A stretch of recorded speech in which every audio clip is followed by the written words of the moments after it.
And we're back. So this time around, we're talking about cause and effect essay. This is one of those things where I might get to it on Tuesday. I might not, depending on how things go. But in the meantime, I'll go ahead and post both videos. But at the very least, this will be for Thursday. Anyway, so what is a cause and effect essay? We talked about a little bit with this last week. And I'm going to go a little bit more in depth, just a little bit, and we'll do a little bit of practice with that as well, so count on that. So we're looking at, Tuesday's writing exercise. Little exercises would have been writing exercise 15. This will be writing exercise 16. Anyway, cause and effect. Why does everyone use a smartphone so often? Of course, as an educator, this is something that comes up in my mind quite a bit. Like, why are people so addicted to their phones? And of course, it's made like that. Apps are made like that to interface and release dopamine and all sorts of ridiculous things that are psychologically making you addicts to your smartphones. But that's one of the things that you could look at. The why and the effect, right? Why do people not read books as often? So this is something I've noticed as well. I used to have quite a few students who read for pleasure. And of course, in college, that's a little bit more difficult to come by during the school year. But even during the summers, as an undergrad, and I would definitely pleasure read as much as possible. Why is Buster? Sorry, I was sticking with my '90s themes here. Why is Busta Rhymes no longer an important hip hop artist? And if you've never heard of Busta Rhymes, well, you're missing out. But what's the cause? And has his descent from prominence had any sort of effect? Those are just sort of examples, obviously. If you're to ask yourself the why about anything and really think about it, then you'd have to put a lot of thought into it and reason out why something got to one point. So in my philosophy class, what I teach is causality, and I might very well link up a couple things. There's a nice speech from a character called the Merovingian in the second Matrix movie, Matrix Reloaded, where he talks about causality, synonymous words there. And I actually was watching another show on Hulu. It's called Devs. It's from a great writer-director by the name of Alex Garland. It's new. They've been releasing the episodes every week. I think they're up to episode 6, and the most are not. Trust me, I'm not spoiling anything. But there is a phenomenal conversation about causality in the show between two characters. And if I can find that, maybe some shape or form, maybe I'll try to link that up because it's a really good talk. Even though I disagree with some of the things being said, definitely begging the question, but it's good food for thought. So causality. I think the last time I talked about it, it's about linking things together.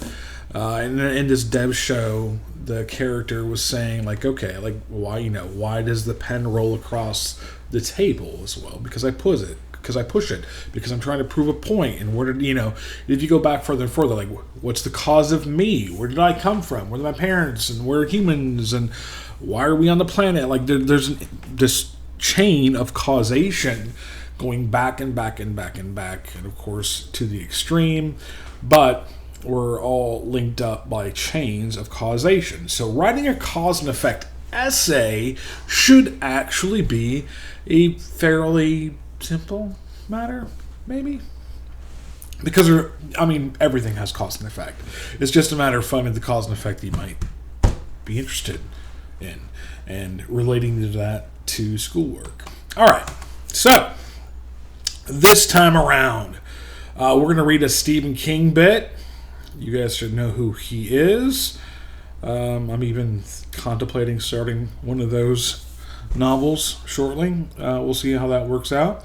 Anyway, what I want you to pay attention to is King says there are causes for our infatuation with horror, as in the genre of horror, and then King says that there are effects or results for our love of horror. So take that into account as you read as well.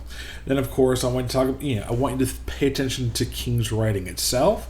Does he illustrate both cause and effect in terms of the effect of horror on our culture? So, of course, you can pause the screen or look at the link I have, or cut and paste, or whatever I do with you guys. Why we crave horror movies.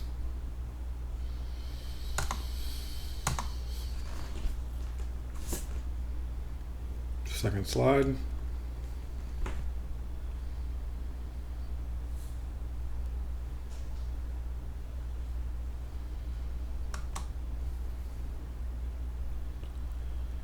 Third slide.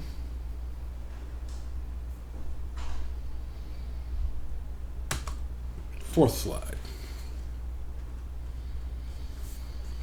I might just send the PowerPoint in ahead of time. I usually send it at the end of the week, but I'll go ahead and probably just pop this in at the beginning of the week so you guys can look at that. That way I don't have to worry about the links either. Okay, so we're going to have a conversation about Stephen King's Why We Crave Horror Movies. Be prepared for that, please.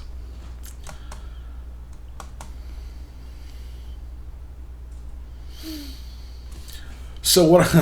Oh man, I made this PowerPoint a little while ago, and I almost regret the choice of topic here, because I feel that we're going to be feeling our current events maybe even more than we did back in 2008. But 12 years ago, we had this thing called the Great Recession. They actually made a good movie about it with Ryan Gosling and Christian Bale, and a lot of other famous people, called The Big Short, that gives you some of the causal chains behind what was happening with the Great Recession. I realize that you guys were younger then, but you probably will at least remember some of the things going on, so you can relate to it. What I want to do is research it. I want to come up with 5 causes and 5 effects, both of what happened with the 2000. It began in 2008, obviously didn't finish, but what began in 2008, the Great Recession. So that's writing exercise 16, and I think, yeah, this is actually what I want you to prepare as well as part of writing exercise 16. You're going to choose one of these 2, and I didn't put what I wanted you to do with it, but as we're going here, I want to examine the cause and effect, the relationship between hallucinogenic drugs and the creativity or spirituality, explain how some of these listed drugs impact individuals, but also, like, the cause of, like, drugs doing this to the brain and the effects. And of course, there are lots of studies doing on this. A famous writer by the name of Aldous Huxley wrote a book called The Doors to Perception, in which he outlined and wrote essays about how he took mescaline, which is the active ingredient of peyote, and he wrote about it, and we were able to learn quite a bit about it. But we've actually, we've done MRIs and PET scans and things like that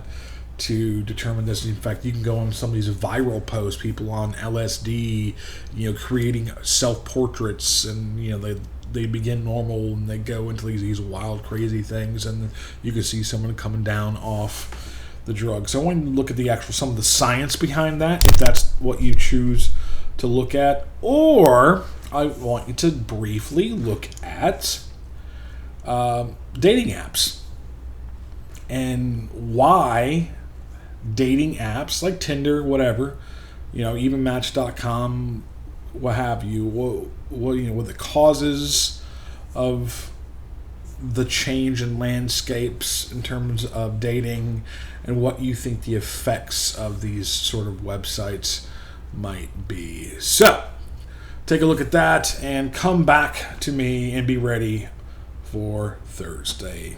And with that, I shall bid you a fond farewell.